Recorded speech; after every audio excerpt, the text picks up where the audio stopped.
su energía volcada hacia sí mismo. En el caso del maníaco, todo está puesto afuera. Hasta pareciera, es importante notar, solamente es una apariencia, que no hay actividad emocional profunda, que todo está puesto en el afuera. Se ven desinhibidos en lo social.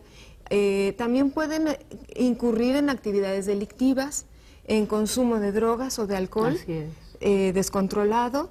Y bueno, como ya mencionaba Ale, también esta situación de presentar alucinaciones o delirios, de repente escuchar voces, sentir que el semáforo se les está volviendo amenazante, que esto sería parte de las alucinaciones. Claro, los objetos en confabulación en contra de él, como que cree que todo está en contra, muy paranoide se vuelve el sujeto. Exacto, y ese es el tipo del trastorno bipolar paranoide. Exacto. Que podemos encontrar, que aquí ya se combina el trastorno bipolar con la ideación paranoide, que es cuando la persona siente que la gente está en su contra, que no alcanzan a percibir sus cualidades, que están envidiosos de sus talentos y que lo que quieren es quitarle toda esa riqueza que presenta, y entonces en ese caso ya estaríamos hablando de un subtipo del trastorno bipolar, que es con estas ideas paranoides. Claro que ya, bueno, ya es lo que antes llamábamos psicosis, ¿no? O sea,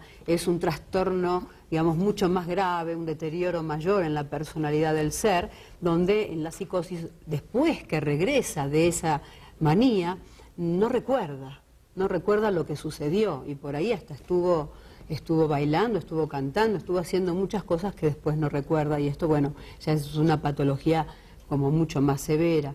Ahora, si me permites, Ale, quisiera nada más comentar que si bien estamos hablando de los aspectos más patológicos del trastorno bipolar, hay quienes en la fase maníaca sí alcanzan a tener grandes logros, y de eso tenemos muchos personajes en la historia del arte y en la historia de las grandes creaciones, incluso artísticas y científicas. Sí, no sé si quieres que mencionemos tenemos algunos, sí, como Van Gogh. ¿Quiénes más tenemos? Tenemos a Virginia Woolf, que era una mujer que presentaba periodos de depresión muy profunda y luego momentos de hipomanía, donde se dedicaba a crear.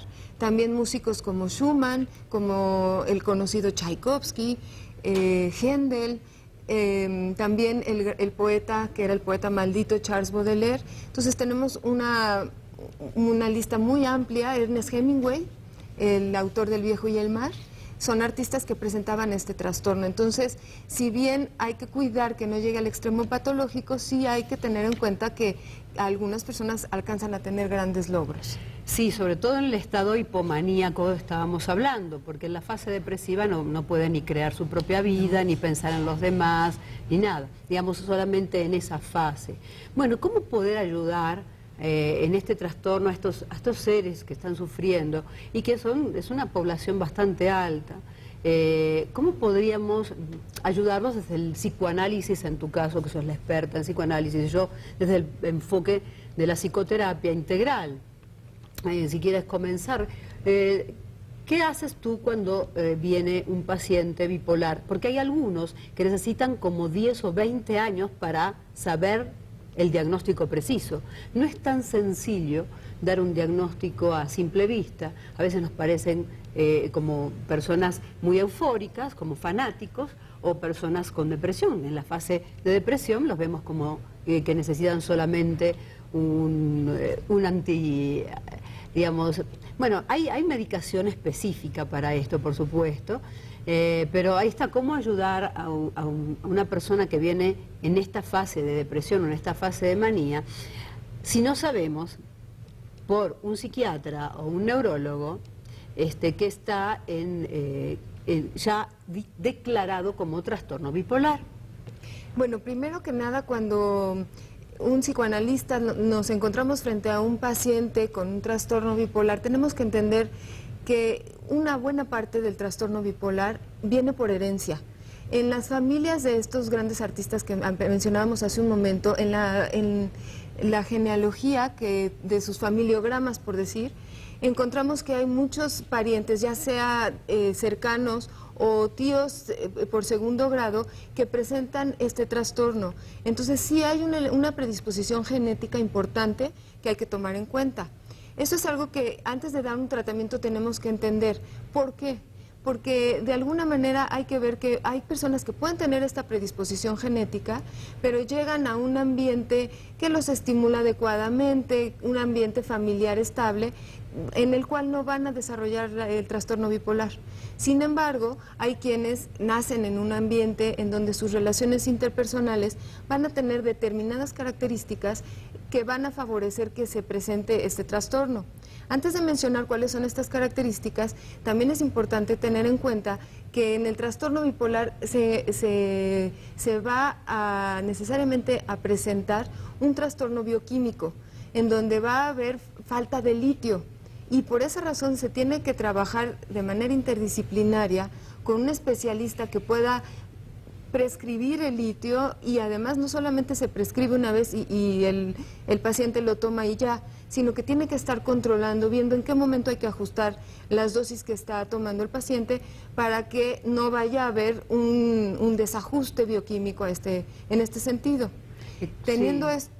El litio es fundamental como para organizar a la persona y no desequilibrar tanto de un polo a otro, pero también necesita benzodiazepinas, que justamente es un ansiolítico, necesita antidepresivos, justamente en la fase antidepresiva, antipsicóticos muchas veces, anticonvulsivos, o sea, todo depende de quién es ese paciente. Claro, nosotros, bueno, tú como psicoanalista, no psiquiatra, No.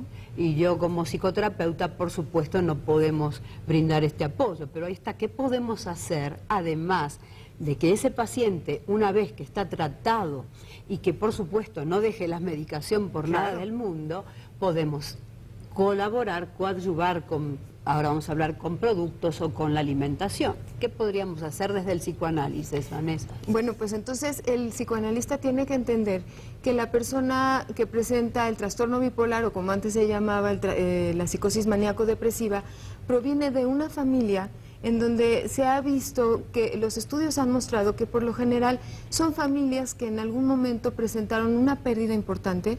Puede ser que hayan sido emigrantes y hayan perdido el país de origen, puede ser que hayan sido personas con una riqueza importante y que la hayan perdido, y que entonces se genera en la fantasía de la familia la idea de que hay una persona, un miembro de la familia, en este caso se lo asignan el lugar al futuro paciente con trastorno bipolar, que va a venir como a rescatar a la familia de ese desprestigio o de esa falta de prosperidad, y le asignan la tarea de que sea el que va a darles el nombre o la riqueza que habían perdido. Entonces, estas personas de niños se ven obligados a asumir responsabilidades para las que no están listos. Pero bueno, también hay que tomar en cuenta que tienen un talento que los destaca de entre los hermanos. Entonces, el psicoanalista tiene que tener en cuenta esta constelación familiar para entender de dónde provienen.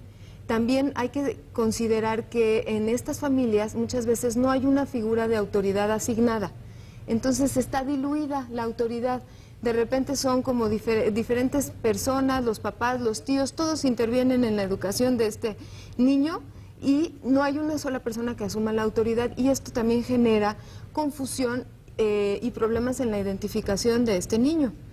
Entonces, de esta manera se va generando los ingredientes interpersonales que se combinan con la predisposición genética, con la desbalance bioquímico, para generar una persona depresiva, que en los momentos de depresión se siente malo, siente que de alguna manera no acaba de integrarse como una persona con cualidades y defectos, sino que alberga secretamente, inconscientemente tendríamos que decir, la sensación de que es una persona mala, que puede hacer daño. Y esto la hace sentirse, la hace que se vuelva ensimismada, que aparece como una persona egoísta, muy dependiente. También hay que tomar en cuenta que cuando quiso independizarse de mamá o de la familia, hubo un movimiento como de protesta de parte de la mamá o de los cuidadores para que no se separara afectivamente. Entonces son personas que desarrollan esta dependencia muy fuerte. Baja estima, muy baja. Baja autoestima, por supuesto, y entonces se vuelven personas muy demandantes. Así van a ser con el psicoanalista. Muy demandantes, dependientes, pero a la vez dejan esta sensación de que no se les puede ayudar, dejan la Sí. sensación de impotencia en la persona que les quiere ayudar. Como barril sin fondo, necesito Como más, necesito más, necesito más. Claro, Vienen con una gran